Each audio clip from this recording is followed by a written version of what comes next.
Hello. ये तो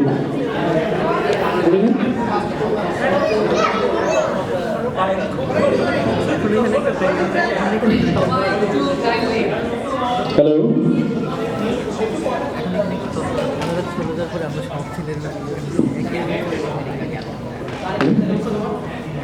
এবার একটি কবিতা আবৃত্তির পালা।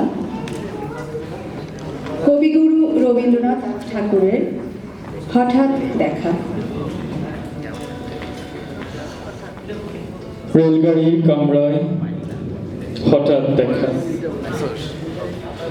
ভাবিনি সম্ভব হবে কোনোদিন।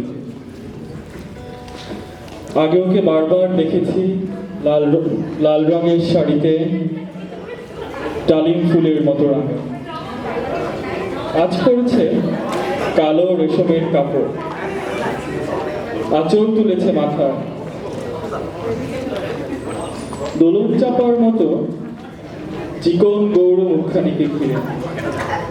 মনে হলো কালো রঙে একটা গভীর দূরত্ব খলিয়ে নিয়েছে নিজের চারদিকে, যে দূরত্ব সর্ষে ক্ষেতের শেষ সীমানায় শাল বনের নীলাঞ্জন। শুনতে গেল আমার সমস্ত মনটা চেনা লোককে দেখলে অচেনার গান ফিরছে। হঠাৎ খবরের কাগজ ফেলে দিয়ে আমাকে করলেন নমস্কার। সমাজ বিধির পথ গেল খুলে, আলাপ করলেন শুরু। কেমন আছো, কেমন চলছে সংসার ইত্যাদি। সে রইল জানালার বাইরের দিকে চেয়ে, যেন কাছের দিনের ছোঁয়াচ পার হওয়া চাহনিতে। দিল অত্যন্ত ছোট দুটো একটা জবাব, কোনোটা বা দিলেই না।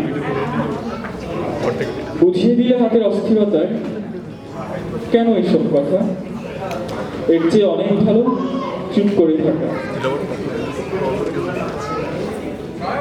আমি ছিলে অন্য বেঞ্চিতে ওর সাথীদের সঙ্গে। একসময় আঙুল নেড়ে জানালে কাছে আসতে। মনে হলো সাহস সংগ্রাম বসলুম ওর এক বেঞ্চিতে। গাড়ির আওয়াজের আড়ালে বললে মৃদু স্বরে, কিছু মনে করো না, সময় কোথায় সময় নষ্ট করার। আমাকে নামতে হবে পরের স্টেশনে, দূরে যাবে তুমি, দেখা হবে না আর কোনো দিনই। তাই যে প্রশ্নটার জবাব এতকাল থেমে আছে, শুনবো তোমার মুখে। সত্য করে বলবে তো? আমি বললেন বলবো। আকাশের বাহির দিকে তাকিয়ে শুধু হলো,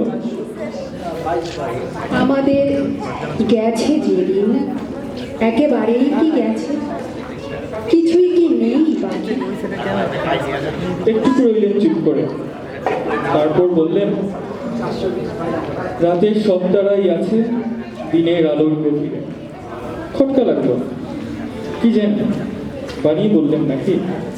ও বললেন, থাক এখন যাও ওদিকে। সবাই নেমে গেল পর স্টেশন, আমি চললেন একা। ধন্যবাদ।